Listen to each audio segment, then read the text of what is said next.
Muy buenos días, tardes o noches a quienes visiten este video. El día de hoy nos place presentarnos como estudiantes de la carrera de Medicina Veterinaria en la Universidad Nacional de Loja. Les vamos a hablar acerca de un proceso fundamental en la vida misma, la fisiología de la reproducción. ¿Por qué es importante hablar de este tema? Básicamente porque es gracias al mismo o al entendimiento del mecanismo y procesos que ocurren dentro de este magnífico evento que se nos es permitido realizar avances en temas de lo que es la eficiencia reproductiva y producción animal, campos de suma importancia tanto en especies mayores como especies menores y clínica veterinaria.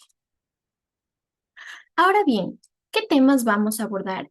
Primeramente, la gametogénesis, uno de los procesos más importantes y fundamentales, por no decirlo menos, ya que es gracias a esta que se da el origen de las células que se unirán posteriormente en el proceso de fecundación para generar al nuevo individuo.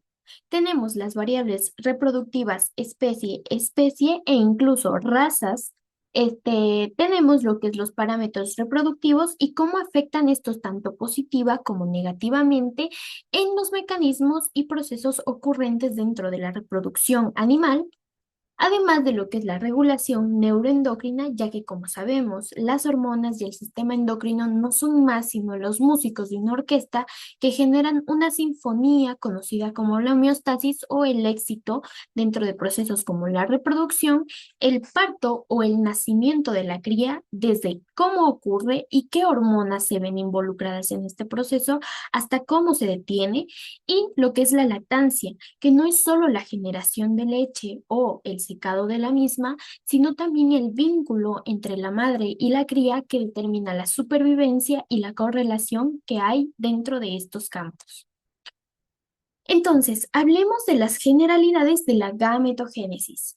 Primeramente, debemos entender que la gametogénesis no es más sino el proceso biológico mediante el cual la célula germinal primordial, que tiene su origen en las crestas neurales y su posterior migración hacia lo que conocemos como las gónadas, este, se especializa o se dividen para formar lo que conocemos como los gametos, es decir, células haploides. En el caso del macho serían los espermatozoides y en el caso de la hembra los ovocitos, tomando en cuenta aspectos de suma importancia como lo es la reducción cromosómica, la división, la variabilidad genética o el crossing over, que permite que el nuevo individuo junte lo mejor de su madre y padre o lo mejor de ambos mundos, y la diferenciación citoplasmática, es decir, cómo se diferencian o maduran estas células para formar gametos o mejor dicho, células funcionales para la reproducción. Este, es así que podemos hablar de lo que es la gametogénesis. Tal y como lo mencionaba anteriormente, pasamos de células diploides o las células germinales primordiales a células haploides como lo son los ovocitos y los espermatozoides, mismos que nos aportarán o nos darán lo que es el inicio de un nuevo ser. Entonces, hablemos primeramente de temas fundamentales como la citogenética comparada en el campo de la medicina veterinaria. Es este conocimiento general que cada especie tiene una carga cromosómica determinada. Esta es básicamente la que determina que la singamia sea exitosa, como por ejemplo el caso de los caninos o Canis lupus familiares. Si hablamos de su carga cromosómica haploide, es decir, del ovocito y del espermatozoide respectivamente de la especie, tenemos que es de 39 cromosomas, mientras que una vez unidos sería de 78, y así sucesivamente, como en especies como las aves de corral o Gallus gallus, los caballos, los Caviaporcelus o cobayos, también los Bos taurus, sobre todo en la producción de lo que es bovinos, sus escrofa domésticos o mejor conocidos como los porcinos, y también tenemos el Felis feliscatus, que serían básicamente los felinos del campo de la medicina veterinaria. Ahora bien, tenemos lo que es el origen y desarrollo embrionario. Aquí es de suma importancia recalcar que la gametogénesis comienza mucho antes del nacimiento, con las células germinales primordiales, que no nacen en la gónada, sino en el saco vitelino, en la cresta neural, y migran ameboideamente hacia lo que nosotros conocemos como las crestas gonadales. Aquí ocurre lo que es la determinación sexual.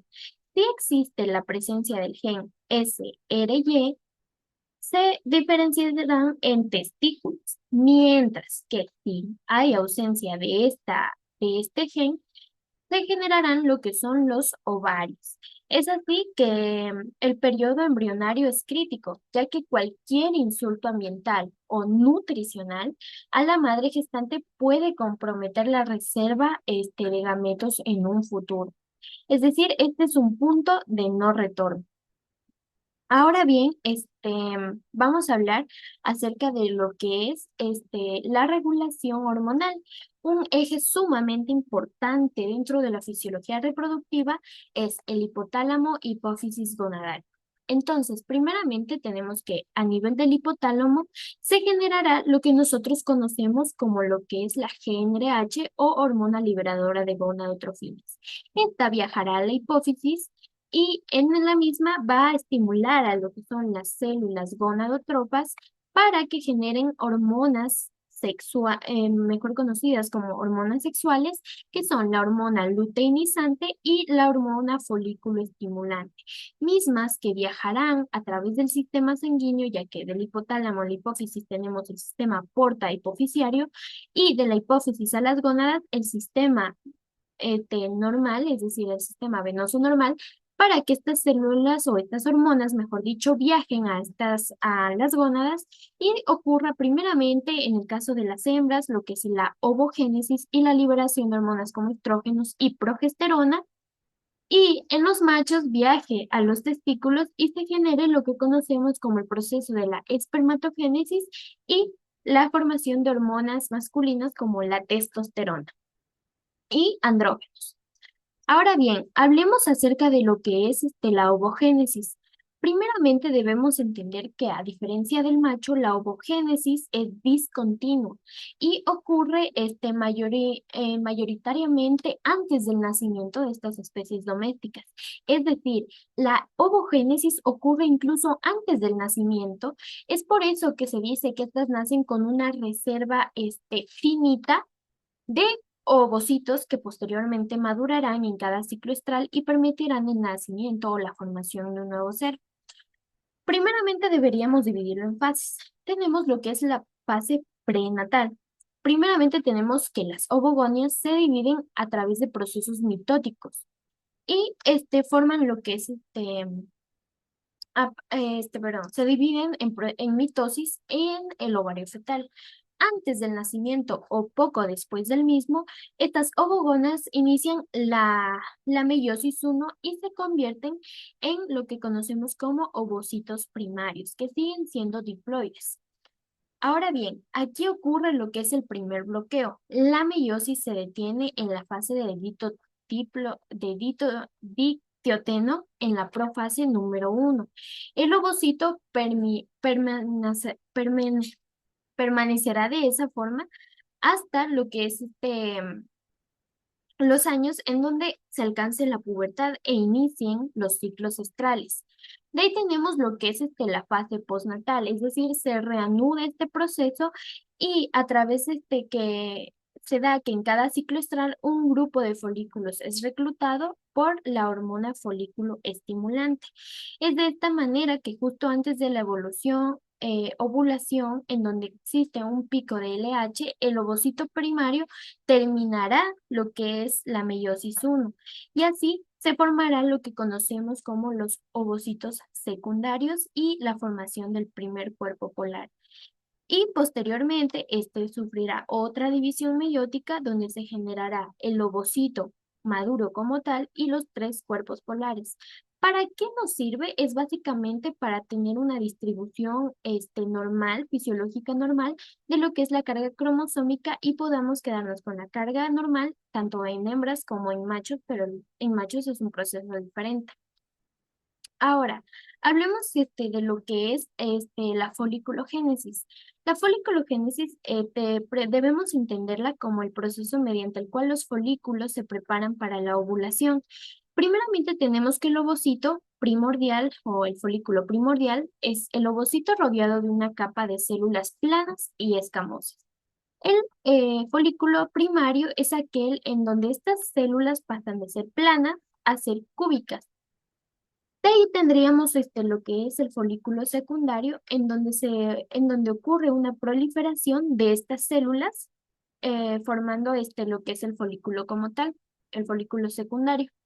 Estas tres primeras etapas son independientes a las hormonas, es decir, no dependen de las hormonas para ocurrir, tal y como les había mencionado. De ahí tenemos lo que es la formación del folículo preantral y antral temprano, en donde se ve la generación de pequeños antros que posteriormente serán el folículo antral. ¿Por qué? Por la presencia de esta cavidad llena de lo que conocemos como el líquido folicular. Aquí sí ya tenemos una respuesta a lo que es la generación hormonal que ya había mencionado anteriormente. Es a partir de aquí y que ocurre lo que es la selección, posteriormente la maduración y especialización y finalmente la ovulación, es decir, la liberación del ovocito para que se una junto con un espermatozoide en caso de haber la copulación. Y posteriormente, tras esta ruptura, se formará lo que es el cuerpo lúteo, un cuerpo de suma importancia cuando hablamos de la generación de progesterona y otros procesos fisiológicos que se explicarán más adelante. Ahora bien, tenemos lo que es la espermatogénesis. A diferencia de lo que es las hembras, esta ocurre a partir de la pubertad, es decir, no a nivel embrionario. Esta ocurre en los túbulos seminíferos del testículo y se divide en tres fases principales. Primeramente tenemos la fase de la espermatocitogenia, es decir, los espermatogonias que podemos ver acá. Bueno, aquí son espermatocitos, pero pues anteriormente a estos estaban las espermatogonias, se dividen a través de procesos mitóticos.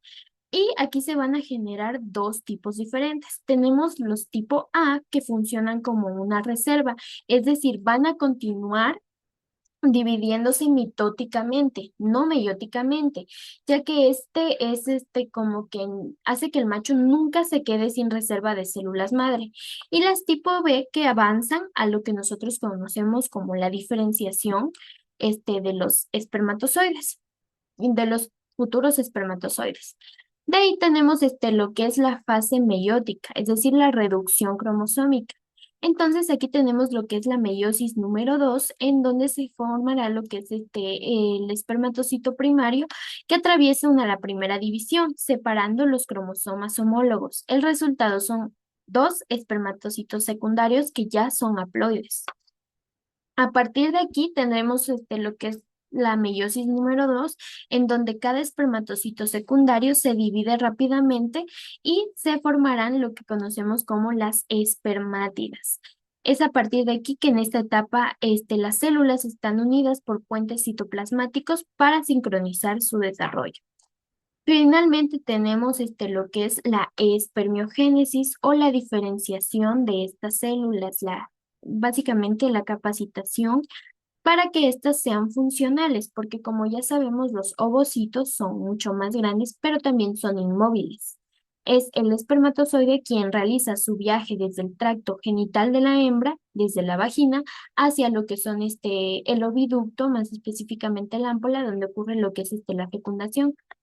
Mm, Oh, no, perdón, eso era así, en el amplio. Ya, de ahí tenemos lo que es la espermiogénesis o la diferenciación, en donde primeramente tenemos que el aparato de Golgi presente en estas células va a formar lo que nosotros conocemos como el acrosoma o el capuchón del espermatozoide.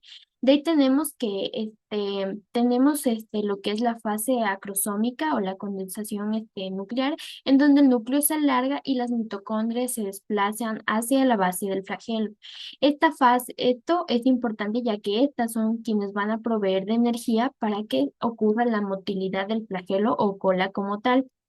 y la fase de maduración en donde se elimina el exceso del citoplasma y se forma lo que es el cuerpo residual, que es fagocitado por las células de Sertoli. Es así que las de Leydig y las de Sertoli ocupan un papel sumamente fundamental cuando hablamos de estos procesos. Finalmente, deberíamos hacer una comparativa tanto en hembras como en machos, si es que hablamos de lo que es las conclusiones fisiológicas. Primeramente, deberíamos entender que, por ejemplo, el ciclo en el caso de las hembras es discontinuo, mientras que en los machos es continuo de por vida, desde el comienzo de la pubertad hasta la muerte del animal, a diferencia de las hembras que cuentan con un número reservado, un número finito que va a determinarse con la edad y con la cantidad de celos que presente. Además de que debemos que concluir que la parte fisiológica comparemos ambos procesos. Mientras el macho apuesta por la cantidad y la motilidad, es decir, 4 espermatozoides por cada espermatocito, de los cuales un 50% presentará lo que es una carga XX, o bueno, X, y el 50% una carga Y. Es decir, ellos son quienes determinan el sexo del nuevo individuo. La hembra apuesta un poquito más acerca de la calidad y el contenido nutricional, es decir, enfocan toda su energía en un solo ovocito y los 3 cuerpos polares que serán posteriormente reabsorbidos. El macho mantiene a las células germinales primordiales toda la vida, mientras que la hembra sí agota su reserva. Estas diferencias dictan cómo se manejan dentro de la fisiología reproductiva. Mientras el macho se enfoca en la cantidad y en el movimiento, la hembra en la calidad y en el éxito de este proceso sumamente importante. Es así que le doy paso a mi compañero para poder seguir.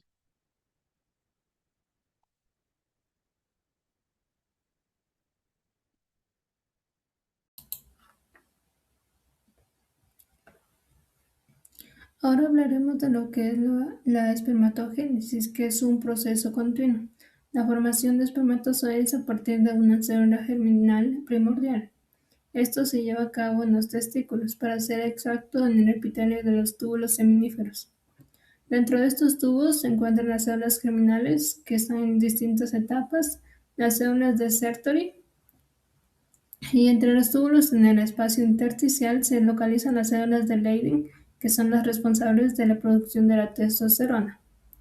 Este proceso toma alrededor de 65 a 72 días. Eh,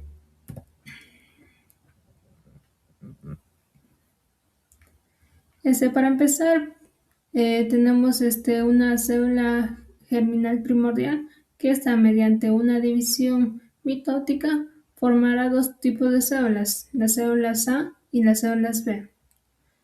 Las células de tipo B recibirán el nombre de espermatocito primario con 46 cromosomas X y Y.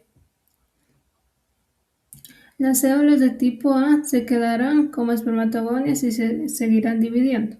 Ambas células son diploides porque provienen de una división mitótica. Como los gametos son células haploides, el espermatocito primario deberá realizar una primera división meiótica, formando así dos espermatocitos secundarios. Como los espermatocitos se siguen siendo células diploides, deberá realizar una segunda división meiótica que dará origen a 4 células hijas llamadas espermátidas, dos por cada espermatocito primario. Estas son células haploides con 23 cromosomas cada una. Cada espermátide dará lugar a un espermatozoide, dos espermatozoides X y dos espermatozoides Y. A este proceso de transformación de espermátide a espermatozoide recibe el nombre de espermiogénesis. Este proceso, como ya lo mencioné anteriormente, ocurre en los túbulos seminíferos. Cuando se encuentra en una etapa infantil, sus túbulos se encuentran cerrados y solo hay espermatogones esperando a su transformación. Y cuando entra en una etapa de pubertad, sus túbulos seminíferos se abren formando así el lumen y dando inicio a la espermatogénesis. Todo esto está ocurriendo en las paredes de los túbulos seminíferos. Los espermatozoides que ya se encuentran formados, pero aún así están inmaduros, se encuentran en el lumen del túbulo y deberán trasladarse hacia el epididimo, donde terminará de madurar y para esperar su liberación. Este está regulada por un control hormonal que es la FSH, que actúa sobre las células de Sertoli, la LH, que actúa sobre las células de Leydig, la testosterona, que esta permite la maduración de las células germinales, y la inhibina B, que regula la secreción de la FSH.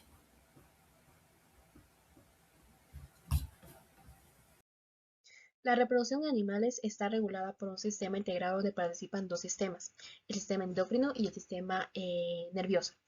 También participan lo que es la nutrición, ambiente, el estrés y la salud general. Se debe tener en cuenta que esto no es un proceso aislado de los órganos sexuales, sino un equilibrio fisiológico completo. En este caso vamos a hablar acerca de las variables reguladoras. Variables reguladoras de la fisiología de la reproducción. En este caso, si iniciamos con lo que es el inicio del control reproductivo, en este caso el sistema nervioso, la regulación de la reproducción inicia en el sistema nervioso central, específicamente en el hipotálamo, el cual actúa como un centro integrador de información interna y externa del organismo. El hipotálamo recibe señales relacionadas con el estado nutricional, la temperatura corporal, el estrés, la salud general, el fotoperiodo y las interacciones sociales. Asimismo, con base a toda esta información, el hipotálamo decide si las condiciones son favorables o no para la reproducción. Cuando lo son, este se va a encargar de liberar la hormona liberadora de gonadotropinas. Esa hormona es fundamental. ¿Por qué? Porque representa la señal de encendido del eje reproductivo. En el caso de que la hormona liberadora de gonadotropinas disminuya, todo el sistema se apaga, ya que esa no estimulará la hipófisis. La liberación de la hormona liberadora de gonadotropinas ocurre de manera pulsátil, lo cual es esencial para mantener la sensibilidad de la hipófisis. Se debe tener en cuenta también que si se libera de forma continua, la hipófisis deja de responder. También tenemos lo que es el sistema endocrino. En este caso va a participar lo que es el eje hipotálamo hipófisis gónadas. En este caso, la hormona liberadora de gonadotropinas liberada anteriormente en el hipotálamo va a llegar a la hipófisis anterior o adenopófisis, donde se va a encargar de la estimulación de la secreción de dos hormonas fundamentales, como lo es la hormona folículo estimulante y la hormona luteinizante. La hormona folículo estimulante tiene como función principal simular la gametogénesis, es decir, la formación de óvulos en la hembra y la formación de espermatozoides en el macho. La hormona estimulante va a encargar, luteinizante va a encargarse de, por su parte, de estimular la producción de hormonas sexuales, estrógenos y progesterona en la hembra. Y en el caso de los machos va a producir la testosterona.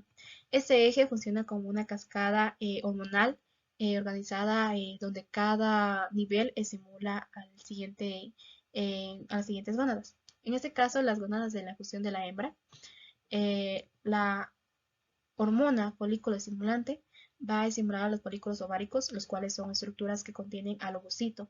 Las células de la granulosa del folículo van a producir lo que son los estrógenos. Esos estrógenos son los responsables de inducir el celo, la estimulación del crecimiento del endometrio y así a su vez preparar el tracto reproductivo para la cópula. Cuando el nivel de estrógenos alcanza un punto alto, este cambia de un efecto de reglamentación negativa a una positiva. Esto va a generar que el pico de la hormona luteinizante provoque la ovulación. Luego de esto se va a formar lo que es el cuerpo lúteo. Esto va a producir progesterona. Es una hormona que prepara el útero para la gestación, a su vez inhibe las nuevas ovulaciones. En el caso de los machos, la hormona luteinizante va a estimular las células de Leydig, del testículo, para producir lo que es la testosterona. Esta hormona va a permitir lo que es la espermatogénesis, el desarrollo de caracteres sexuales secundarios y la libido. La hormona folículo estimulante va a actuar sobre las células de Sertoli, las cuales se encargan de nutrir a los espermatozoides en desarrollo y producir inhibina. La sustancia que se encarga de regular la folículo estimulante va a ser mediante una retroalimentación negativa. Se debe tener en cuenta que la producción de espermatozoides es continua. ¿Por qué? Porque la probabilidad de fecundación depende de grandes cantidades de gametos. Hablando de retroalimentaciones, la retroalimentación hormonal puede ser negativa o positiva. En el caso de ser negativa, las hormonas sexuales como la testosterona y la progesterona van a inhibir la liberación de la hormona liberadora de gonadotropinas, la hormona folículo estimulante, la hormona luteinizante, para así evitar excesos. En el caso de ser positiva, lo que va a ocurrir es que en la hembra durante el ciclo estral, los niveles altos de estrógeno van a estimular el pico de la hormona luteinizante. Esta va a desencadenar lo que es la ovulación. Se debe tener en cuenta que ese sistema mantiene el equilibrio endócrino. Tenemos lo que es el estado nutricional. En el estado nutricional se debe tener en cuenta que el tejido adiposo produce una lectina. Esta lectina es una hormona que informa al hipotálamo sobre las reservas energéticas. Por lo tanto, si la energía corporal es baja, esta lectina se va a disminuir, lo que va a reducir la liberación de la hormona liberadora de gonadotropinas. Como consecuencia de esto, van a bajar lo que es la hormona folículo estimulante y la hormona luteinizante, lo que va a provocar un anestro, es decir, una ausencia del ciclo estral. Ese mecanismo va a evitar la gestación en condiciones de nutrición, porque es importante. Tenemos también a su vez lo que son los factores ambientales. En ese caso, el fotoperiodo influye a través de la melatonina, que es una hormona producida por la glándula pineal en respuesta a la luz. Esta va a regular la estacionalidad reproductiva. En ese caso también la temperatura elevada va a afectar la fertilidad, especialmente en machos. ¿Por qué? Porque la espermatogénesis se requiere temperaturas menores a la corporal. Dado esto, el estrés térmico disminuye el celo, la tasa de concepción y la calidad del semen. En el caso de los machos. El fotoperiodo también produce oscuridad. Además de influir en la melatonina, va a regular también la ciclicidad de animales estacionales, como lo es en fotoperiodos positivos, como la yegua, o fotoperiodos negativos, como las ovejas. Tenemos también lo que es el estrés. El estrés activa lo que es el eje hipotálamo-hipófisis adrenal. Este se va a encargar de liberar el cortisol. Este a su vez, el cortisol va a encargar de inhibir la hormona liberadora de gonadotropinas, reduciendo así la actividad reproductiva, por lo que el organismo prioriza la supervivencia antes que la reproducción. Tenemos lo que es los factores locales gonadales. En este caso se debe tener en cuenta que dentro de las gónadas actúan reguladores locales como lo son la inhibina, la activina, la AMH o también conocida como hormona antimoleriana y las prostaglandinas. Estas van a controlar la producción de gametos y la función lútea, es decir, van a regular la ovulación y la espermatogénesis. Tenemos también lo que es la salud general. En ese caso, se debe tener en cuenta que las enfermedades sistémicas, la inflamación y trastornos metabólicos se van a alterar, van a encargarse de alterar las hormonas y generar un estrés fisiológico, reduciendo así la fertilidad de los animales. Tenemos también lo que es la edad y genética. En ese caso, la pubertad. Se sabe que la pubertad depende de la maduración del eje hormonal, por lo que el peso corporal y la genética van a influir. En el caso de la edad, con la edad, la calidad de gametos va a disminuir, por lo que en animales viejos la fertilidad es baja. Como último tenemos lo que es las feromonas y comportamientos.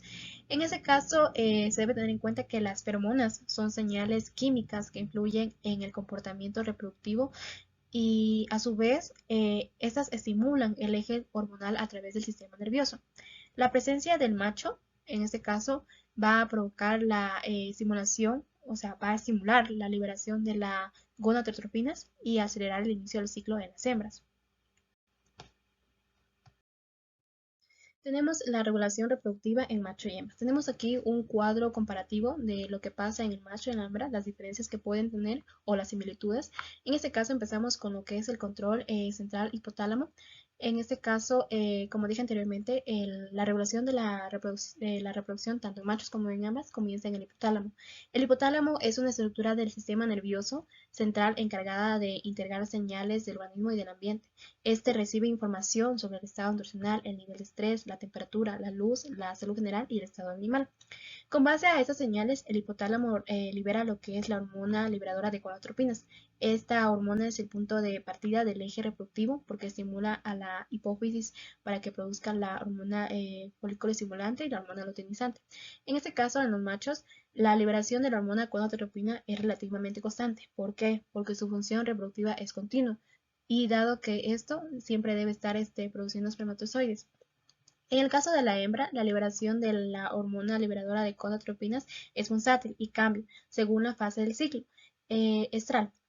Esto ocurre porque la hembra no ovula de forma continua, sino cíclica, a diferencia del macho.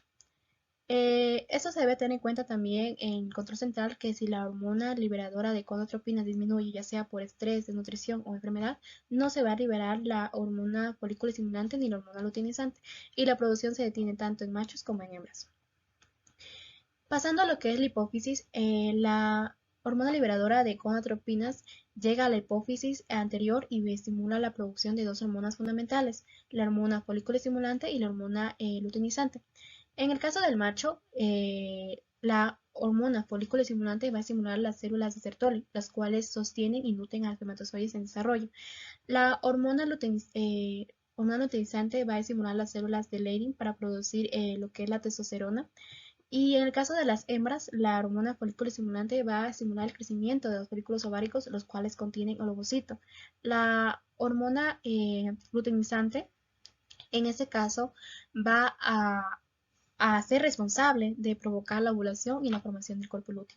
Aquí también se debe tener en cuenta que si la hormona folículo estimulante baja, va a disminuir la formación de gametos, ya sean óvulos o espermatozoides.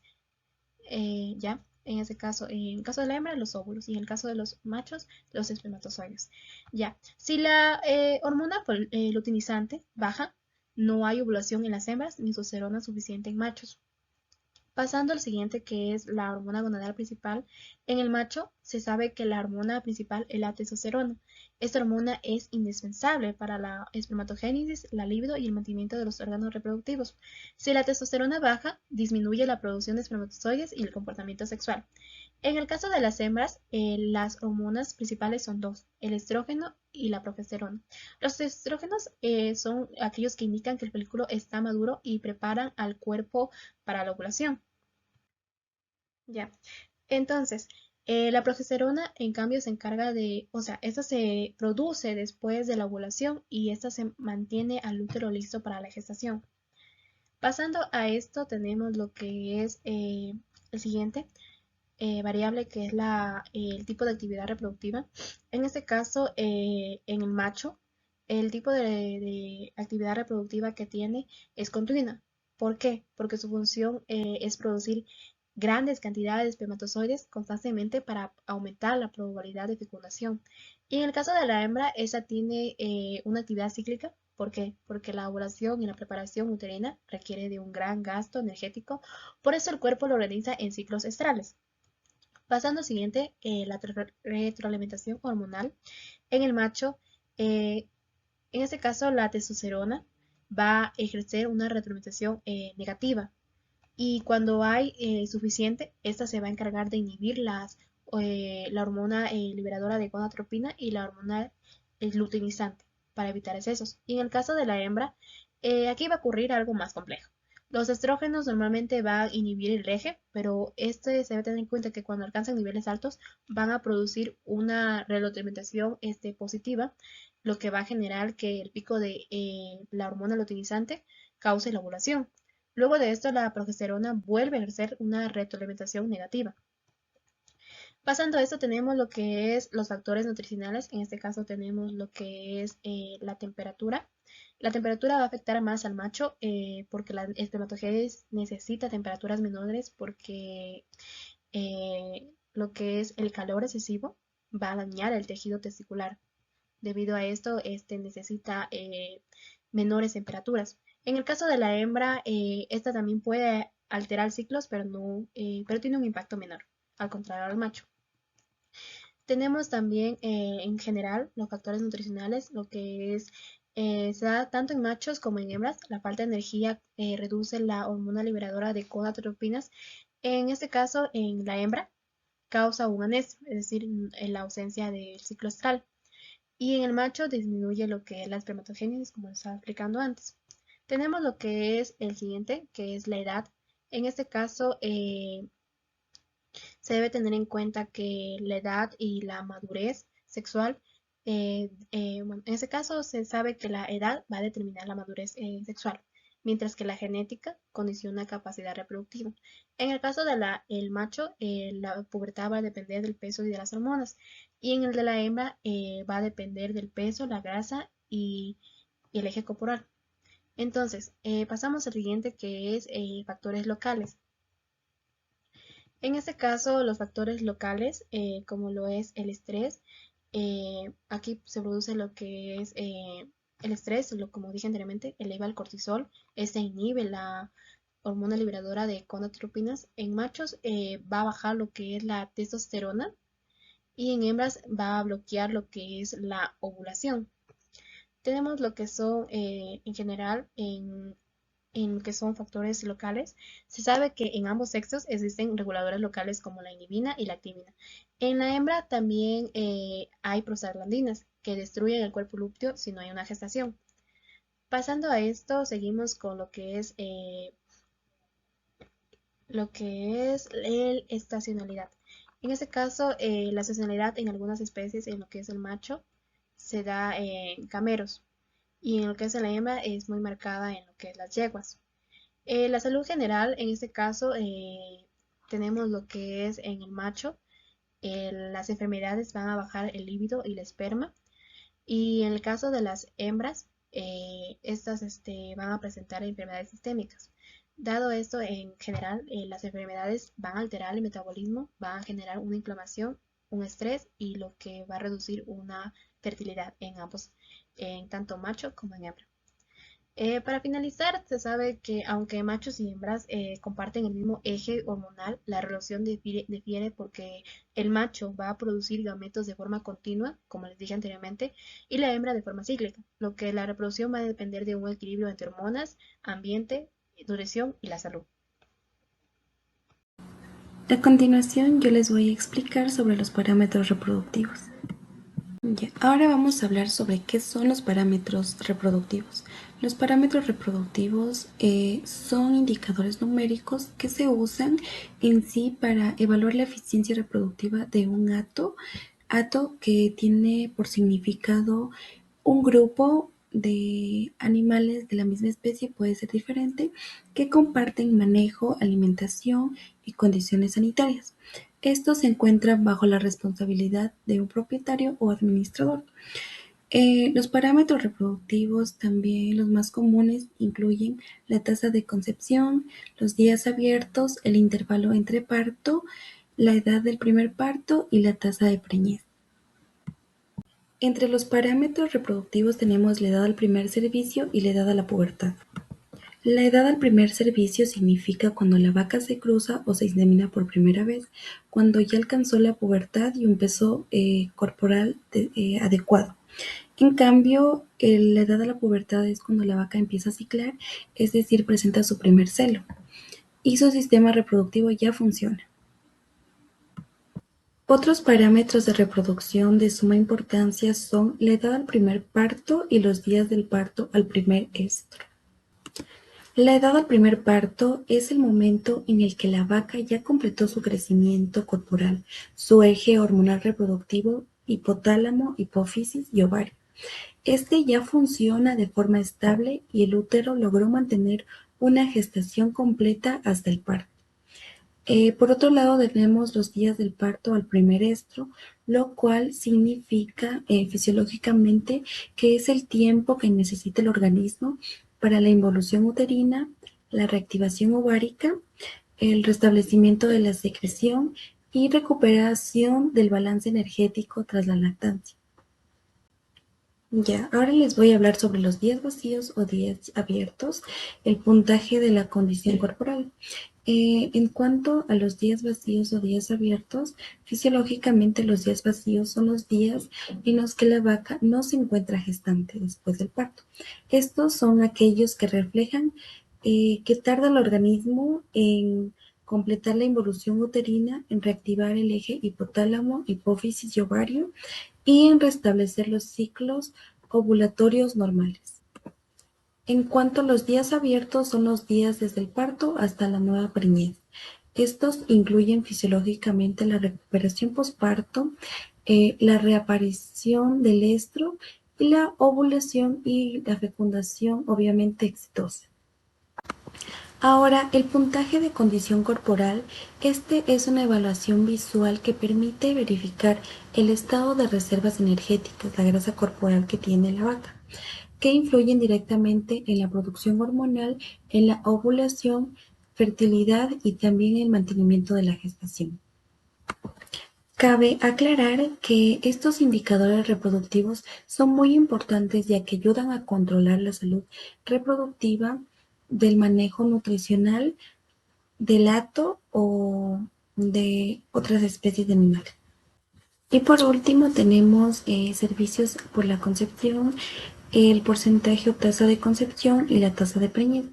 Fisiológicamente, los servicios por concepción son los que indican cuántos servicios, montas o inseminación necesita la vaca para ésta lograr una fecundación exitosa y una gestación estable. Esta permite que se verifique la calidad de la ovulación, el ambiente uterino que esté adecuado, obviamente, para la implantación. En cuanto al porcentaje o tasa de concepción, esta fisiológicamente es la proporción de vacas que quedan gestantes o preñadas por cada servicio, que significa por cada inseminación o monta. Esta indica la eficiencia del proceso reproductivo desde la ovulación hasta que exista la implantación embrionaria. Esta se encuentra afectada por el momento del servicio respecto al estro, la calidad seminal y el estado del útero. Por último, la tasa de preñez. Fisiológicamente, la tasa de preñez significa cuántas vacas logran la preñez en un periodo determinado. Esta mide cuántas vacas logran la preñez, que se encuentra integrado por la presencia del estro, la ovulación, la fecundación y el mantenimiento que es temprano para que exista una gestación adecuada. Siendo así el resultado final del proceso reproductivo de los bovinos. Bien, cabe aclarar que los parámetros reproductivos son herramientas claves para lograr un buen manejo eficiente, rentable de los hatos. ¿Cuándo una vaca está lista para la gestación? Bien, una vaca está lista para la gestación cuando ésta alcanza su madurez tanto sexual y orgánica, cuando alcanza un 75% de su peso corporal. Cabe aclarar que una vaca tiene una cría por año. Y en cuanto a la involución uterina, fisiológicamente dura 22 días y anatómicamente la involución uterina dura 23 días. Cabe aclarar que 60 días la hembra no se encuentra gestante, pero tiene 80 días para inducir el celo. Es muy importante saber que el balance es un proceso nutritivo de la hembra en el que requiere una mayor demanda de energía. Aquí en la siguiente imagen ocurre una serie de procesos. La gestación de un bovino dura 280 días. Aquí podemos observar que los 305 días son el periodo de lactancia. Podemos observar el cuerpo lúteo. Los 60 días que sobran es el periodo seco, que son 2 meses. Esto ocurre antes del nuevo parto. En los 45 días que tenemos en la imagen es la involución uterina que ocurre. Aquí se da 60 días, que son los días abiertos. Esto significa que la hembra no está gestante. En la siguiente imagen también podemos observar que se dan 80 días en los cuales ocurre el primer celo. En cuanto a los 305 días es el periodo de balance negativo. Aquí esta fase es una fase de transición nutritiva de la hembra, la cual requiere mayor demanda de energía porque la hembra necesita y va a utilizar de su reserva energética, la cual está en forma. se encuentra en forma de lípidos, perdón, mayor conocido como grasa. Y los 60 días que son divididos para los 45 días que se da la involución uterina. Ya, muy bien. Como conclusión podemos decir fisiológicamente que el balance en la vaca gestante es fundamental, ya que ésta permite mantener el equilibrio energético y nutricional que son necesarios para sostener la gestación, asegurar obviamente el desarrollo fetal y preservar la condición corporal materna. Cuando este balance es correctamente, el organismo en sí prioriza la gestación, reduce alteraciones metabólicas y sobre todo favorece un parto normal y una buena recuperación posparto de la bovina hembra. Continuando con la regulación neuroendocrina, como para entender qué significa esto es el proceso de integración fisiológica donde el sistema nervioso, especialmente el hipotálamo y el sistema endocrino, trabajan en conjunto para controlar diferentes funciones corporales. El cerebro recibe señales y a través del hipotálamo y la hipófisis, estos van a liberar hormonas que regulan el metabolismo, la reproducción, el estrés y adicional también la homeostasis. Vamos a hablar sobre la regulación neuroendocrina de las hembras. Como mencioné anteriormente, esta ocurre en el hipotálamo, el cual va a liberar una hormona llamada gonadotropina, conocida también como GnRH. Esta va a llegar hacia la hipófisis mediante la vía sistema portohipofisiario, específicamente en la adenopófisis, en las cuales vamos a encontrar unas células llamadas gonadotropas, que estas por estímulo de la GnRH van a producir dos tipos de hormonas, la LH llamada hormona luteinizante y la FH llamada hormona foliculoestimulante, las cuales van a actuar en el ovario. Y en este ovario vamos a encontrar un estroma ovárico que va a estar lleno de ovocitos. Ya, esta hormona folículo estimulante, esta ayuda a estimular el desarrollo folicular. Aquí se puede reclutar un pool de folículos. Estos pueden crecer hasta 4 milímetros, haya o no haya esta hormona. Mientras tanto que la LH va a transformar las células foliculoestimulantes. Estas células son encargadas de producir estrógeno. Esta las transforma para que ya no produzcan y empiezan a producir lo que es progesterona. Mientras tanto, para que se pueda dar una fecundación, este óvulo va a ser captado por las fimbrias. Esto ingresa hacia el ámpola buscando una ventana de implantación. Y si es que no se da esta ventana de implantación, esta estructura va a producir prostaglandina F2 alfa. Esta prostaglandina F2 alfa va a ir hacia el torrente venoso del útero, va a salir una vena uterina, la cual va a buscar hacia la vena cava inferior para sintetizar esta prostaglandina F2 alfa, la cual va a ser recogida por la circulación venosa. Mientras se sintetiza esta prostaglandina F2 alfa, ya que hay bastantes niveles de concentración, va a llegar al útero mediante la arteria uterina. Esta por gradiente de concentración, esta prostaglandina va a pasar por una vena uterina hacia la arteria y esta va a alisar el cuerpo lúteo, y ya que hay bastantes niveles de progesterona, estos se van a descender.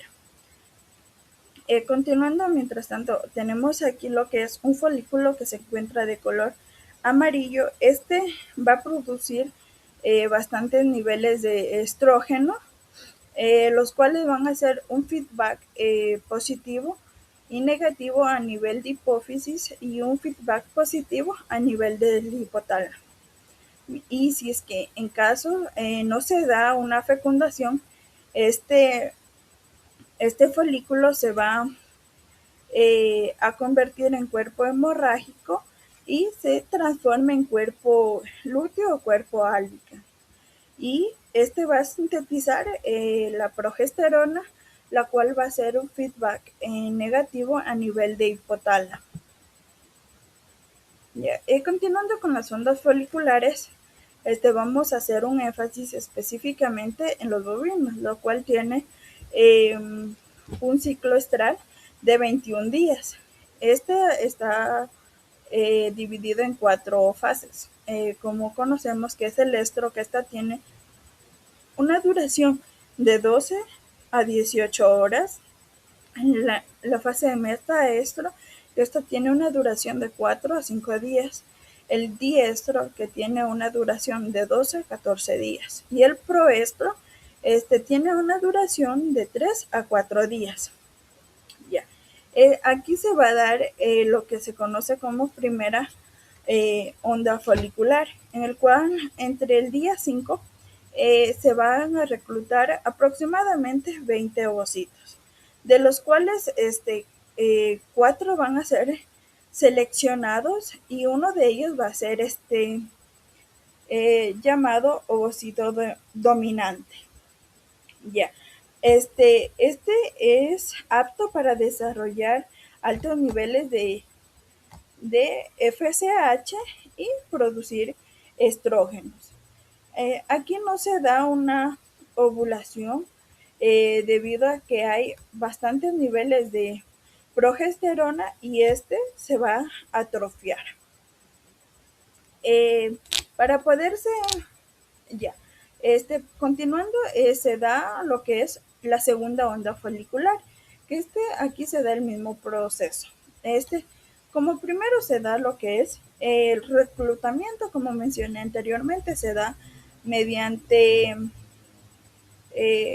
unos 20 ovocitos, de los cuales 4 van a ser seleccionados. Y uno de ellos se va a llamar ovocito dominante. Aquí hay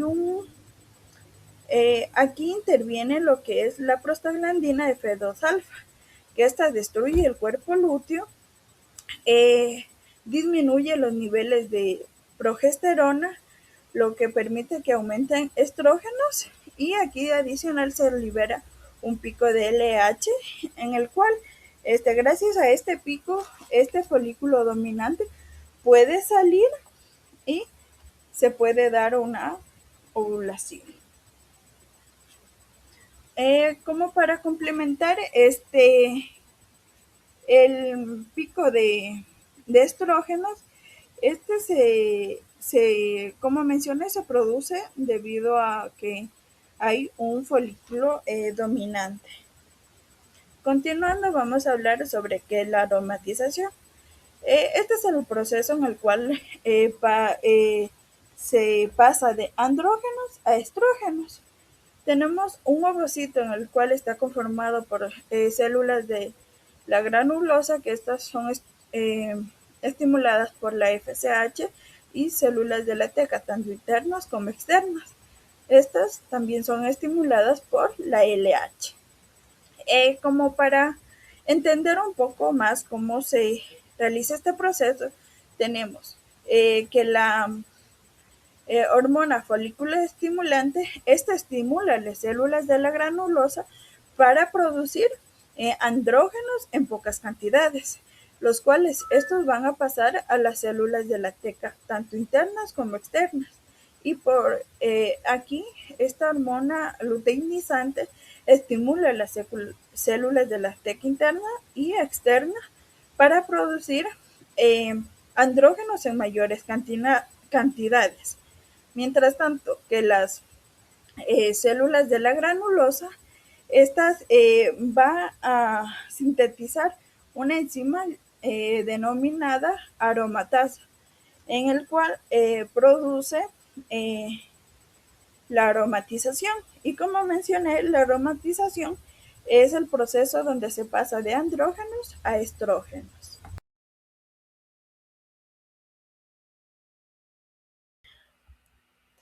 Seguidamente tenemos el sistema neuroendocrino del macho. Este se inicia principalmente en lo que es el hipotálamo, el cual actúa como un centro integrador entre el sistema nervioso y entre el sistema endocrino. El hipotálamo responde a lo que son estímulos internos y externos, como es la edad, el estado nutricional, el estrés y la estacionalidad reproductiva.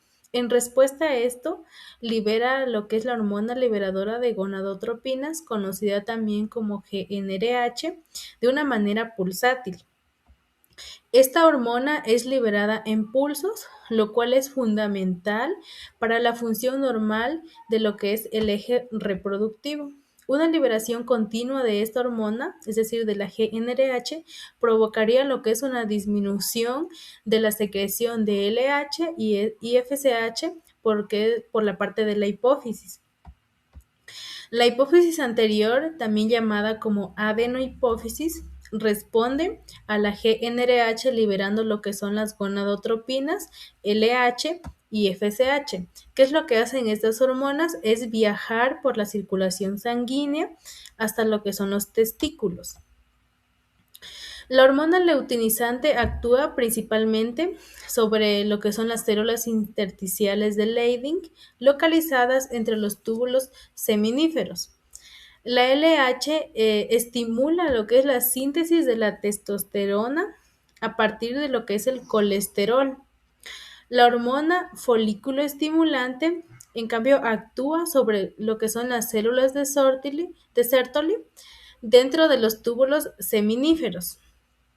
Estas células lo que hacen es brindar un soporte estructural y nutricional para las células germinales y también estas favorecen lo que es la espermatogénesis. Y además también estas producen una hormona llamada inhibina.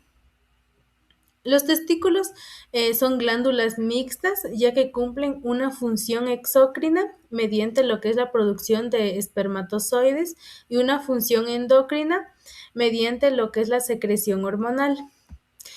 Estas hormonas producidas se encuentran principalmente en lo que es la testosterona y en pequeñas cantidades también estrógenos. La testosterona, como sabemos, es la principal hormona sexual masculina y esta es responsable de lo que es el desarrollo de los órganos sexuales primarios y secundarios y también del mantenimiento de la espermatogénesis, como también de la libido y del comportamiento reproductivo.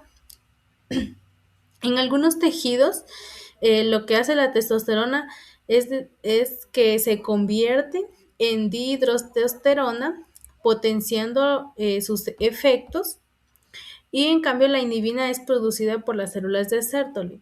Aquí su función principal es inhibir de manera específica lo que es la secreción de FSH a nivel de la hipófisis. Entonces la testosterona lo que hace es inhibir la liberación de GnRH en el hipotálamo y la LH en la hipófisis. La inhibina inhibe la secreción de FSH. Este mecanismo lo que hace es mantener un equilibrio hormonal del sistema reproductor masculino.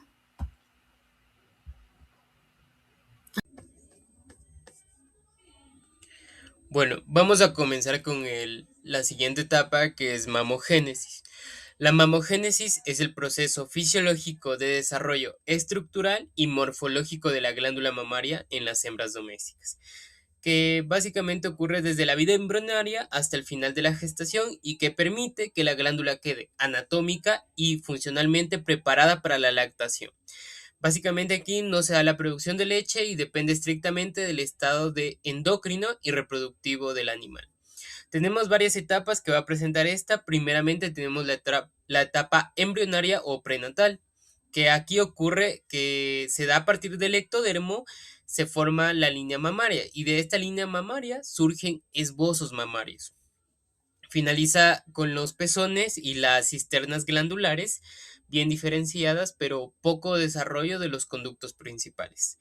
Aquí luego tenemos la etapa prepuberal o la etapa juvenil, donde va a existir cambio de la glándula, crecimiento lento y proporcional al cuerpo, donde se va a dar el desarrollo de qué, de los conductos primarios, tejido conectivo, tejido adiposo, y la glándula queda inmadura y no funcional. Aquí las hormonas que actúan son la hormona del crecimiento, la GH, como lo que es el origen adenohipófisis, y actúa de forma indirecta sobre la glándula. Luego también tiene aquí la IGF-1, que permite que la glándula luego responda a los estrógenos. Luego tenemos la etapa puberal, que aquí es clave, ya que aquí empieza el desarrollo real de la glándula. De la glándula mamaria, y al llegar a la pubertad el desarrollo es impulsado por el sistema endocrino, que indica eje hipotálamo, hipófisis y gonadal. Aquí los estrógenos secretados por los folículos ováricos van a favorecer el desarrollo del sistema de conducción o los conductos. Ok, luego tenemos lo que es la progesterona, que va a ser secretada por lo que es el cuerpo lúteo que está presente, y esta hormona va a ser responsable de estimular el crecimiento de los alvéolos mamarios, que es el sistema donde, que es el sistema donde se sintetiza la leche. Luego tenemos la etapa gestacional, la etapa gestacional, donde esta es la fase prácticamente de mayor desarrollo. ¿Ok? La gestación es el momento de máxima formación de los alvéolos mamarios y se va a dar una diferenciación de qué, células epiteliales secretoras y células mioepiteliales. Aquí va a disminuir el tejido adiposo y aumenta mucho el tamaño glandular. Aquí hormonas claves que van a actuar, además del estrógeno y la progesterona, que, bueno, a partir del tercer mes en bovinos, también va a ser producida por la placenta en este caso.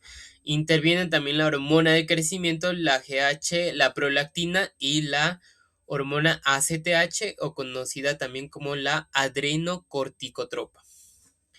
También tenemos que en los primeros 6 meses se produce el desarrollo real del tejido secretor y del sistema de conducción.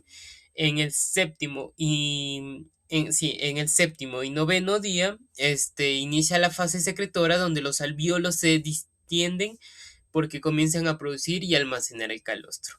Y bueno, tenemos una importancia productiva, que se estima que en la primera gestación la glándula alcanza entre el 50 al 95% de su desarrollo total. Y prácticamente una vaca que produce bien en su primer parto suele mantener este potencial en su vida futura. Aquí podemos ver las imágenes sobre sus etapas, y aquí tenemos la parte de la glándula mamaria internamente, que, bueno, serían los capilares, la vénula, arteriola, células mioepiteliales que hablamos, las células alveolares, la leche, el alveolo y lo que es aquí principalmente el conducto galactóforo. Eso sería. Luego seguimos con la siguiente etapa, que va a ser la lactogénesis, ¿ok? La lactogénesis, para definirla, va a ser un proceso de diferenciación por el cual las células alveolares mamarias van a adquirir la capacidad de ¿qué? De secretar leche. Bueno, esta fase comienza aproximadamente 20 días antes del parto, y sus características principales van a ser que va a haber la secreción de calostro prácticamente aquí. Esta etapa no se produce leche propiamente, sino calostro, que va a ser una sustancia con bajos niveles de lactosa y altos niveles de inmunoglobulinas, para brindar la inmunidad al ternero. Bueno, luego tenemos lo que es la formación de esta, que va a pasar por... necesitamos una molécula de glucosa que va a pasar a glucosa 6P, donde se va a isomerizar, y para formar la lactosa que tenemos la galactosa y una molécula de glucosa. y vamos a tener también la lactosa sintetasa para que se transforme a lactosa. Pero en la lactosa sintetasa que va a haber dos proteínas de suma importancia. Que, bueno, aunque están presentes estas hormonas, son conocidas como hormonas lactogénicas, aquí la producción de leche va a estar frenada. ¿Por qué? Porque está presente la progesterona, que va a ser proveniente del cuerpo lúteo y la placenta, y esto impide la formación de la enzima, la lactosa sintetasa, y específicamente al inhibir la subunidad de la alfa-lactoalbúmina, prácticamente sin esta enzima no va a sintetizar lactosa. Lo cual esta es una reguladora osmótica que atrae el agua al alveolo para formar el volumen de la leche, por lo que primero va a estar, como dijimos, el calostro. Y luego van a estar, bueno, aquí también se van a hacer la preparación de las células, donde las células secretorias del alveolo comienzan a diferenciarse. Van a dar un desarrollo de estructura interna como los orgánulos y las enzimas necesarias para la biosíntesis de los sólidos de la leche. Eso sería en cuanto a la lactogénesis.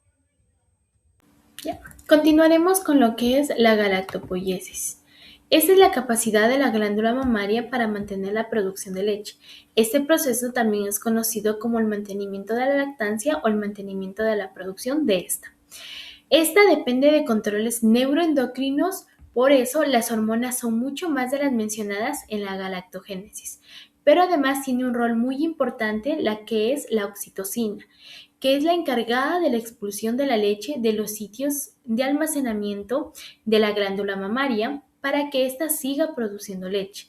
También depende de factores externos como el estado de salud, nutrición y las características de ordeño.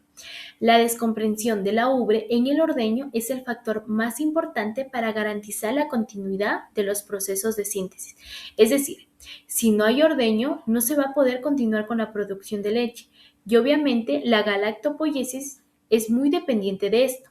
Caso contrario, si no se ordeña, en la ubre se da un aumento de la presión intramamaria, que es la acumulación de las secreciones que se da a través del ordeño, que al persistir produce que las células secretoras vayan perdiendo y apareciendo en la leche. Y aquí comienza un proceso que se denomina secado. Curva de lactancia del bovino. Aquí nos muestra cómo varía la reproducción de leche a lo largo del tiempo después del parto. En el eje horizontal podemos observar las semanas de lactancia y en el eje horizontal el rendimiento de leche por día. Como sabemos, la lactancia inicia inmediatamente después del parto, debido a cambios hormonales, principalmente la disminución de la progesterona y el aumento de la prolactina y la oxitocina, lo que activa la secreción de leche en la glándula mamaria. Durante las primeras semanas, la producción aumenta rápidamente hasta alcanzar lo que es el pico de lactancia. Generalmente esto sucede entre la cuarta y sexta semana, cuando los alvéolos mamarios presentan su máxima actividad secretora y la vaquita entra en un balance energético negativo debido a la alta demanda de nutrientes. Aquí la vaquita podría bajar su peso corporal. Luego del pico, la producción de leche disminuye como resultado de la reducción de la estimulación hormonal y de la involución progresiva del tejido mamario, aunque la glándula continúa siendo funcional durante varios meses. Hacia el final del ciclo productivo se inicia lo que es el periodo de secado, en el cual se suspende lo que es el ordeño. La acumulación de leche provoca un aumento de la presión intramamaria y la acción de la proteína FIL, más conocida como factor inhibidor de la lactancia, lo que reduce la actividad secretora. Como consecuencia, se produce la ruptura de los alvéolos y la autofagocitosis de las células secretoras, permitiendo lo que es la involución y regeneración de la glándula mamaria, preparándola para una nueva lactancia. Hablaremos sobre los precursores de la leche. El origen de los precursores sanguíneos de los componentes de la leche. Para la síntesis de los componentes de la leche es necesario que lleguen a la glándula mamaria precursores por vía sanguínea. Estos precursores llegan a través de los capilares que envuelven al alveolo y son captados por las células secretoras, transformándole su citoplasma en los sólidos que forman la leche. Estos sólidos son, en el caso del azúcar de la leche, es la glucosa. En la glucosa es la lactosa, lo que se necesita que llegue mediante torrente sanguíneo es la glucosa. Para la proteína, principalmente la caseína, se necesita que lleguen aminoácidos. Y para la grasa de la leche se necesita que lleguen ácidos grasos.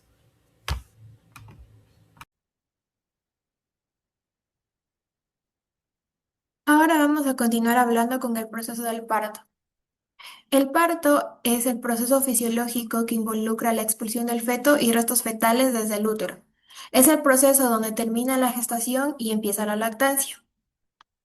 Para que se desarrolle de manera correcta el objetivo de un parto, hay que conocer el ciclo reproductivo promedio de cada animal.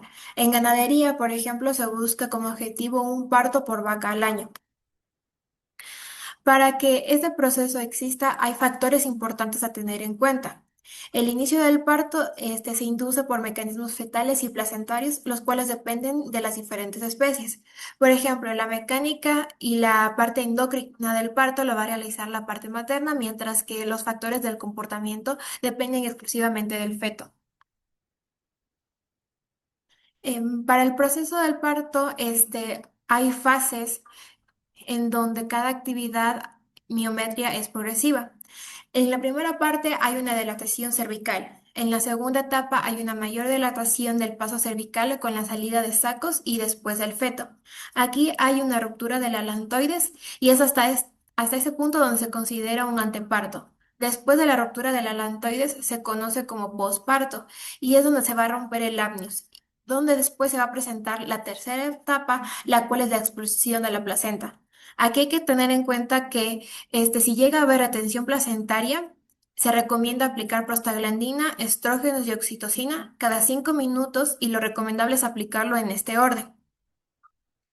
Ya, es importante la presencia de líquido surfactante en el parto, el cual es una sustancia tensoactiva producida por los neumocitos tipo 2, cuya concentración es esencial porque disminuye la tensión superficial de los alveolos, evitando el colapso pulmonar.